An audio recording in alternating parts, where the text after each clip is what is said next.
आज क्लास 10 हमारी हिस्ट्री के नए चैप्टर में आपका स्वागत है और ये बहुत ही इंपॉर्टेंट टॉपिक होने वाला है। तो जो हमारे बोर्ड्स एग्ज़ाम होते हैं उससे चैप्टर के कुछ ही पार्ट को रखा गया है, बट हम इंटरनल्स में जो प्रैक्टिकल वगैरह होते हैं उसमें पूरा पार्ट चैप्टर आता है, इसलिए हम उसके अकॉर्डिंग उसको पूरा पढ़ेंगे। चैप्टर है the making of global world, NCERT class 10 part 1। इसको हम टोटल 4 से 5 वीडियोज़ में कंप्लीट करने वाले हैं। चलिए स्टार्ट करते हैं। तो पहले हम देखेंगे कि what is the global world. Global world का मतलब क्या होता है। देखिए, ग्लोबल वर्ल्ड का मतलब ये होता है कि एक ऐसी कोई पावर कह सकते हैं, ऐसा कुछ अज्यूम कर सकते हैं जो पूरे विश्व को बांध के रखता है। मतलब पूरा विश्व हर एक देश को जानता है, यही होता है ग्लोबल वर्ल्ड। जब पूरा देश पूरे सारे विश्व के सारे देश आपस में इंटरकनेक्ट होकर एक साथ काम करते हैं हर एक फील्ड में, ये होता है ग्लोबल वर्ल्ड। मतलब जैसे कि हम अभी अज्यूम कर सकते हैं कि हम लगभग वर्ल्ड की 99% कंट्रीज़ को जानते हैं, ठीक। बट अगर हम टाइम के थोड़ा पहले जाते हैं, अगर हम बात करें 19वीं सेंचुरी में से 16वीं सेंचुरी के बीच के टाइम की हम बात करें, तो ये एक ऐसा समय था जब विश्व ने एक दूसरे को जानना शुरू करा था, प्रोसेस में था। 19वीं सेंचुरी के बाद लगभग पूरा विश्व एक दूसरे को जान चुका था, हर एक देश एक दूसरे को जान चुके थे।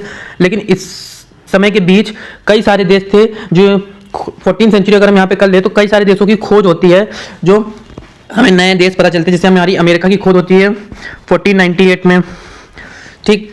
और नए सारे देशों की खोज होने का मतलब ये नहीं है कि देश नया बनता है। जो ट्रैवलर्स थे, जो घूमने वाले होते हैं, वो रूट ढूंढते हैं। जैसे कोलंबस ने यूरोप से जाकर अमेरिका को खोजा था, ठीक। कोलंबस ने अमेरिका को खोजा, तब जाकर क्या हमें पता चला अमेरिका के बारे में। नहीं तो 14वीं सेंचुरी के पहले किसी को अमेरिका के बारे में पता भी नहीं था कि पूरे वर्ल्ड में अमेरिका एग्जिस्ट करता था। अमेरिका के लोग यूरोप के साइड वाला जो वर्ल्ड है उससे अनभिज्ञ थे, मतलब कि लोग जानते नहीं थे, और ना ही यूरोप के लोग यानी हम लोग एशिया के लोग अमेरिका के लोगों को जानते थे। तो नए नए देशों की खोज हुई, उनके रास्तों की खोज हुई, जिससे हमें ये पता चलता है कि ग्लोबल वर्ल्ड कैसे इंटरलिंक हुआ, ठीक। कैसे आपस में मिला, किन किन चीज़ों में मिला। Century in making the global world have a long history. पूरे विश्व का एक बनने की बहुत ही लंबा इतिहास है। It was build through trade. अभी हमने बताया जैसे trade, migration and movement of the people in the search of a work to escape his perfection. देखिए, अगर हम बात करें कि पूरा विश्व आपस में जुड़ा कैसे, ट्रेड के सहारे। ट्रेड मतलब जो व्यापार होता था एक कंट्री से दूसरी कंट्री का, उसके थ्रू पूरा विश्व जुड़ा। जैसे कि हमने इंडस वैली सिविलाइजेशन की अगर आप लोगों ने जूनियर क्लासेस में पढ़ा हो तो इंडस वैली में भी हमें देखने को मिलता है कि इंडिया का व्यापार मेसोपोटामिया से होता था, इंडिया का व्यापार चीनी की सभ्यता से होता था। तो इससे क्या पता चलता है कि इंडिया और मेसोपोटामिया के लोग उस समय से मिले हुए थे, मतलब एक दूसरे को जानते थे। इंडिया और चाइना के लोग एक दूसरे को जानते थे। तो ट्रेड के थ्रू क्या होता है, देश एक दूसरे को जानते हैं और वर्ल्ड ग्लोबल बनता है, ग्लोबलाइजेशन होता है। माइग्रेशन मतलब लोग एक जगह से काम की तलाश में दूसरी जगह जा रहे हैं, या ट्रैवलर्स जा रहे हैं एक जगह से दूसरी जगह। तो इससे भी क्या होता है, नए नए देशों की खोज होती है, और इससे हमें पता चलता है कि कैसे दो देश आपस में मिलते हैं। और फिर धीरे धीरे हमें देखने को मिला लगभग 5 सेंचुरी में कि कैसे पूरा विश्व इकट्ठा हुआ। और बात करें इंटरकनेक्शन की, एंशियंट ट्रैवलर्स, पुराने ट्रैवलर्स, ट्रेडर्स और priest travel vast distance carrying goods, money, value, skills, ideas, invention and even jumps. देखो क्या चीज़, जब ये एक देश के लोग, जैसे यूरोप के 2 लोग अमेरिका गए या यूरोप के लोग इंडिया गए, तो गए तो साथ में अपने क्या लेके गए। जैसे एंशियंट पुराने ट्रैवलर्स हो गए, like Vasco D gamma, Columbus, ठीक। ट्रेडर्स हो गए, ईस्ट इंडिया कंपनी जैसे इंडिया आई, और कई सारे प्रीस्ट हो गए। वो जब जाते हैं लंबा सफ़र तय करके दूसरे देशों में, तो अपना सामान लेकर जाते हैं, ठीक। जैसे इंडिया से कॉटन बाहर जाता था, ठीक। तो इंडिया का कॉटन बाहर जाता था दूसरी जगह, ठीक। मनी, पैसा लेकर जाते थे। जैसे कई सारी कौड़ियाँ इंडस वैली के टाइम हमें कौड़ियाँ चलती थी, वो कौड़ियाँ इंडिया में चलती थी, तो हमें दूसरे सभ्यताओं में मिली, ठीक। वैल्यूज़ लेकर जाते थे, अपने यहाँ की सीख मतलब कि टीचिंग्स को लेकर जाते थे, स्किल्स जो चीज़ उनको आती थी, ठीक, वो लेकर जाते थे। आइडियाज़, नए नए आइडियाज़ लेकर जाते थे एक देश से दूसरे देश। इन्वेंशन, कुछ नया आविष्कार हुआ, अगर यूरोप में कुछ आविष्कार होता है कोई मशीन का, तो वो कहाँ आती है, वो इंडिया में आती है। इतना ही नहीं, हर चीज़, गुड्स चीज़ें भी, अच्छी चीज़ें लेकर जाते थे, साथ में बैड चीज़ें भी लेकर जाते थे, साथ में जिम्स भी लेकर जाते थे। तो इस तरह से कैसे एक देश से दूसरे देश से लोग जुड़ते हैं, और साथ में क्या क्या अपनी सभ्यताएं, अपने कल्चर को, अपनी लैंग्वेज को, अपने फूड को, और अपने ट्रेड्स में अपने सामान को, चीज़ों को कैसे आपस में इंटरचेंज करते हैं, यही हम चैप्टर में पढ़ेंगे। फॉर्मेशन ऑफ ग्लोबल वर्ल्ड कैसे बनता है। तो बात करते हैं सबसे पहले टॉपिक किसमें, जो एनसीईआरटी के अकॉर्डिंग है, द प्री मॉडर्न वर्ल्ड, ठीक। इसका पहला टॉपिक है silk route, the link of the world. देखिए, जानने को एक देश से दूसरे देश जाने की सबसे जरूरी चीज़ होती है रास्ता। वो कौन सा रास्ता है जो चुनते हैं एक देश से दूसरे देश जाने के लिए?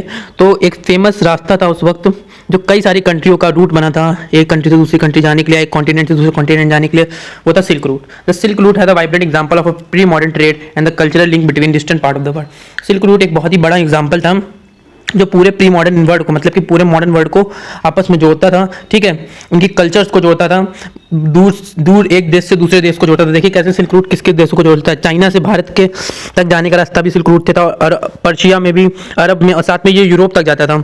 तो कितनी सारी सभ्यताएं अरब की, पर्शिया की, इंडिया की, चाइना की आपस में एक दूसरे को जोड़ता था, और इसके थ्रू कैसे सारी कंट्री व्यापार करती थी। दे लिंक इंपॉर्टेंट क्या है, Asia with Europe and northern Africa. ये क्या करता था, ये एशिया को यूरोप से, यहाँ पर यूरोप से, यहाँ पर है यूरोप, और यहाँ नीचे नॉर्थन अफ्रीका तक जोड़ता था, ठीक है।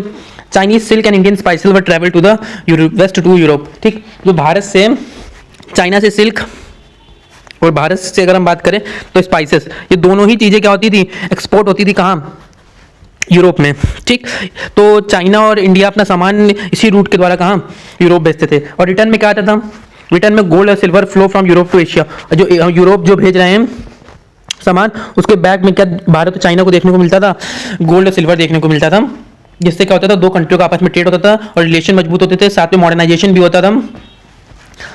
और इतना ही नहीं, इस सिल्क रूट के थ्रू क्या रिलीजियस भी फैला, कई सारी क्रिश्चियन मिशनरीज जो हैं, जो इंडिया में आकर जिन्होंने कॉलोनाइजेशन किया, ठीक, या फिर देश के किनारे, विश्व के किनारे किनारे पूरे क्रिश्चियन धर्म को फैलाया, वो भी क्या इसी सिल्क रूट का इस्तेमाल करते थे, ठीक। बुद्धिज्म, इंडिया से जो बुद्धिज्म अलग अलग कंट्री में चाइना से फैला, वो भी सिल्क रूट के थ्रू बैठा। इस्लाम जो बाद में 16-17 सेंचुरी के बीच में जो इस्लामिक स्कॉलर्स थे, उन्होंने भी क्या दूर दूर तक दूसरे दूसरे देशों में क्या अपने धर्म को फैलाया, वो भी सिल्क रूट के थ्रू फैलाया। तो मतलब कि कहने का मतलब ये है कि सिल्क रूट एक बहुत ही मेजर रोल प्ले करता है पूरे विश्व को जोड़ने में, थ्रू ट्रेड के द्वारा भी जोड़ता है, साथ में ट्रेड, फूडिंग जोड़ता है, और प्लस सबसे इंपॉर्टेंट रिलीजन, एक देश से दूसरे देश में जो रिलीजन फैला वो भी सिल्क रूट से जो स्कॉलर्स हैं उनके जाने पर फैला। तो ये था सिल्क रूट का इंपॉर्टेंस, जो आप एक शॉर्ट आंसर्स में आराम से बना के लिख सकते हैं अगर शॉर्ट आंसर पे क्वेश्चन आता है, ठीक। इसके साथ बात करें food travels, noodles and pasta.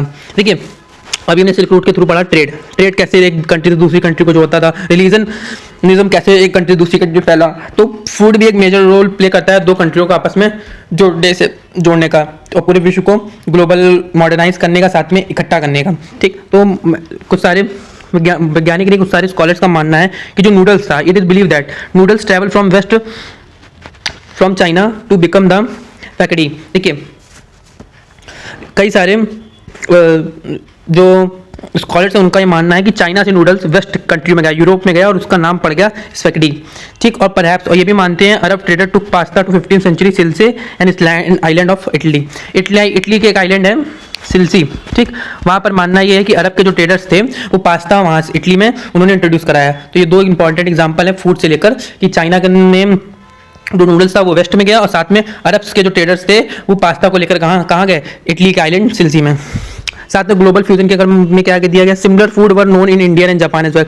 माना जाता था उस समय कि भारत और जापान का जो खाना था वो अधिकतर सिमिलर ही था। दिस सजेस्ट, ये बताता है कि कैसे प्री मॉडर्न टाइम शुरू हुआ, ठीक है। क्यूलिनरी कल्चर्स कैसे आपस में एक दूसरे में कल्चर्स बटे, ठीक, और कैसे आपस में उनके कल्चर मिक्स हुए, ठीक, उनकी फूडिंग मिक्स हुई, ठीक, ट्रैवलिंग मिक्स हुई, ठीक, रिलीजन मिक्स हुए, ये सब चीज़ें कैसे मिक्स हुई ये दर्शाता है, ठीक। उसी टाइम पर एक डिस्कवरी ऑफ न्यू क्रॉप्स, नई क्रॉप्स जो पहले से उग रही हैं वो तो आपस में बांट ही रहे हैं, प्लस नए क्रॉप्स का भी क्या उदय हो रहा है। Many of our common food जैसे कि पोटैटो, सोया, ग्राउंड नट्स, मेज, टमाटो और चिलीज, ये सब हमारे पूर्वज जो थे 5 सदियों से पहले जानते ही नहीं थे।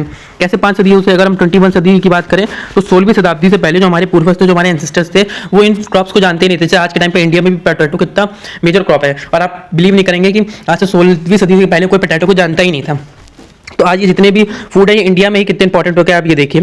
तो इससे क्या मालूम पड़ता है, these crop were introduce to Europe and Asia only, ठीक, after Christopher Columbus accidentally discover the America. ये सब जितनी भी क्रॉप्स हैं ये सब अमेरिका में खोजी, अमेरिका में ही उगाई जाती थी 16वीं शताब्दी के पहले। और 16वीं शताब्दी के पहले अमेरिका को जानते ही नहीं थे। अमेरिका की खोज किसने करी, क्रिस्टोफर कोलंबस ने करी। जब करी उसके बाद ये यूरोप और एशिया में क्रॉप्स के बारे में लोगों ने जाना, ठीक। American crops transfer the leaves of the people in old world. तो जो अमेरिकन की जो क्रॉप थी, जितनी भी क्रॉप्स हैं, ये इन्होंने क्या करा कि जो हमारा उस टाइम का वर्ड था या आज का वर्ड है उसकी लाइफ को बदल दिया, क्योंकि ये जितनी भी क्रॉप्स है ये सारी चीप्स हैं, सस्ती हैं, और प्लस खाने में भी क्या है अच्छी लगती हैं।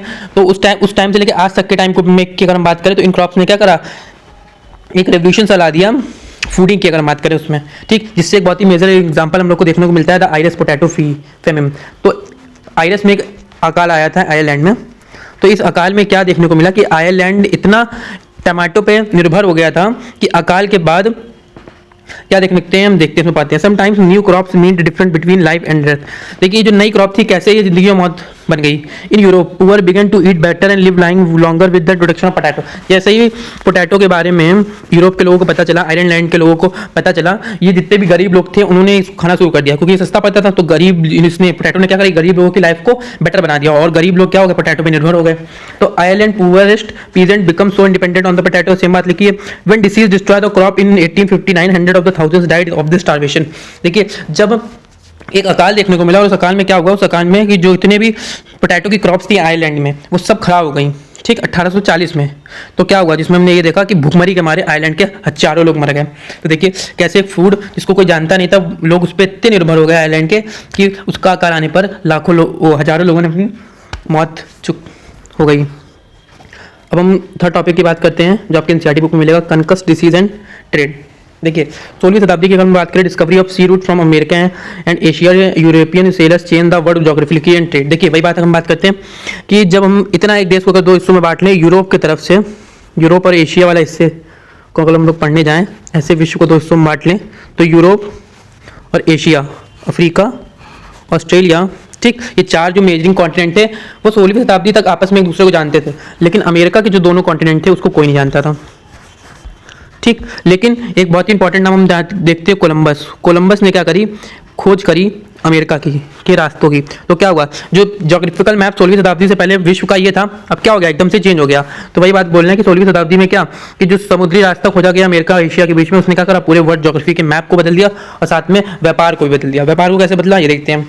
America vast land amendment minerals like silver, Peru and Mexico crop began to transfer global trade and the European wealth. देखिए यूरोपियंस ने खोजा तो यूरोपियंस के लिए क्या बेनिफिशियल होगा, क्योंकि अमेरिका में उस समय सिल्वर की माइंस जो कि पेरू और मैक्सिको में देखने को मिलती थी, वहाँ का काफ़ी ज़्यादा हिस्सा क्या यूरोप में आने लगा और यूरोप की जो वेल्थ थी, यूरोप की जो इकोनॉमी थी वो अचानक से बूस्ट करने लगी। तो कैसे यूरोप अचानक से बूस्ट हो गया अमेरिका की खोज के बाद। इसके बाद हम लोग पढ़ेंगे स्मॉल पॉक्स कैसे एक साइलेंट कनकर एक हथियार बना। तो जो पोर्टुगीज और स्पेनिश के लोग थे उन्होंने क्या करा, एक मिनट, पोर्टुगीज और स्पेनिश के लोग ने क्या करा, अमेरिका के पे ऊपर अटैक किया, गन्स के थ्रू नहीं बल्कि किसके थ्रू, जम्स के थ्रू, वायरसेस के थ्रू। कैसे, देखिए small pox was a deadly killer. Small pox जो उस समय चेचक की बीमारी थी वो क्या करती थी, लोगों को मार देती थी, ठीक। उस समय इतनी इसकी वैक्सीनेशन नहीं थी, दवाइयाँ नहीं थी, बट फिर भी जो पोर्टुगीज थे, जो स्पेनिश थे, जो यूरोपियंस थे, उनके अंदर टेंडेंसी थी, उनके अंदर इम्यूनिटी थी इस बीमारी से लड़ने की, ठीक। उनके लिए बीमारी नई नहीं थी, लेकिन जब ये अमेरिका में फैली तो अमेरिका के लोगों के लिए नई थी, उनके पास इम्यूनिटी नहीं थी बीमारी से लड़ने की। Because of the long isolation American originally inhabited and no immunity against disease from Europe. वही बात लिखी है कि यूरोपियंस के पास तो इस बीमारी से लड़ने की टेंडेंसी थी, लेकिन अमेरिकन के पास नहीं थी इस बीमारी से लड़ने की टेंडेंसी। तो अमेरिका यूरोपियंस के लोग अमेरिका में लंबे समय तक रहे और साथ में इस बीमारी को फैला दिया। तो यूरोपियंस तो बच जाते थे इस बीमारी से, लेकिन अमेरिकन कई सारे इस बीमारी से मर गए। It killed decimated whole communities, पूरी पूरी कम्युनिटीज अमेरिका की इस बीमारी ने उड़ा दी। Paving the way for conquest without firing a single shot, बिना एक हथियार की गोली मारे ही क्या अमेरिका के कई सारे लोग धराशायी हो गए पोर्तुगीज और स्पेनिश के सामने। बस किससे, जम्स से, यानी बीमारियों से। कैसे क्या हुआ, एक पोर्तुगीज और स्पेनिश ने अमेरिका पे डोमिनेशन कर लिया, कब्जा कर लिया, ठीक। तो ये था हमारा आज का वीडियो। तो आज का वीडियो हम यहीं पे ख़त्म करते हैं। साथ में पहले इसकी हम लोग थोड़ा सा रिवीजन कर लें। तो हमने क्या पढ़ा, राइज ऑफ यूरोप, किस तरह से यूरोप फैला, कैसे यूरोप ने अमेरिका पे कब्जा किया और कैसे उसके ट्रेड पर इंटरफेरेंस किया, ठीक। चाइना एंड इंडिया उस समय क्या थी, रिच कंट्रियाँ थी। 18वीं शताब्दी में चाइना और इंडिया रिच कंट्रियाँ मानी जाती थी, पर उस टाइम चाइना ने क्या किया, अपने आप को फॉरेन कॉन्टैक्ट बंद कर लिए। मतलब कि चाइना ने क्या करा, अब कोई भी ट्रेड फॉरेन के साथ नहीं करेगा, खुद को आइसोलेट कर लिया। जिससे हमें देखने को मिलता है कि जो ट्रेड में इंडिया और चाइना का हाथ था, अब किसका हाथ हो गया, यूरोप का हाथ हो गया, ठीक। जो ट्रेड में एक समय इंडिया और चाइना की मार्केट डोमिनेट करती थी, अब वहाँ पर किसकी मार्केट डोमिनेट करने लगी, यूरोप की, क्योंकि अमेरिकन उसकी इनको हेल्प मिल गई, ठीक। और साथ में चाइना ने आइसोलेट हो गया, चाइना अब ट्रेड करने से मना कर दिया सबसे। Shift of centre with China isolation, China की आइसोलेशन से क्या हुआ, अमेरिका को ज़्यादा इंपॉर्टेंस मिलने लगी। और फिर क्या देखने को मिलता है हमको, the centre of the world trade shifted westward from Asia to Europe. अब जो व्यापार एशिया और यूरोप में हो रहा था वो व्यापार कहाँ होगा, और वेस्ट की तरफ होगा, मतलब अमेरिका और यूरोप में होगा। ठीक। बाकी world centre Europe have now emerge the at the centre of the world trade. ठीक, अब पूरे विश्व का जो ट्रेड है उसका सेंटर कौन बनकर आ रहा है? यूरोप बनकर आ रहा है। Setting the stage for the industrial and colonisation era that follow. हम ये देखेंगे आगे कैसे यूरोप का जो खाना पीने का सामान है वो दूसरी कंट्रियों से यूरोप बनवाएगा और खुद अपनी कंट्री में क्या करेगा? इंडस्ट्री डेवलप करेगा। ठीक, इंडस्ट्री डेवलप करेगा तो पैसा बनेगा और कैसे दूसरी कंट्रियों को वो कॉलोनाइज करेगा, ये हम नेक्स्ट वीडियो में देखेंगे। तो आज हमने क्या क्या पढ़ा? आज हमने इंटरकनेक्शन पढ़ा, कैसे ट्रेड और माइग्रेशन से नए नए देशों की खोज हुई आपस में। सिल्क रूट पढ़ा, उसका क्या रोल था। फूड पढ़ा, फूडिंग का क्या रोल देखने को मिला। और बायोलॉजिकल इंपैक्ट जैसे कि स्मॉल पॉक्स कैसे हथियार बना यूरोपियंस लोगों के लिए अमेरिका के अगेंस्ट। ठीक, तो आज की वीडियो में इतना ही। Thanks for watching. अगर आपको कोई डाउट हो तो आप नीचे कमेंट सेक्शन में पूछ सकते हैं। Thanks for watching.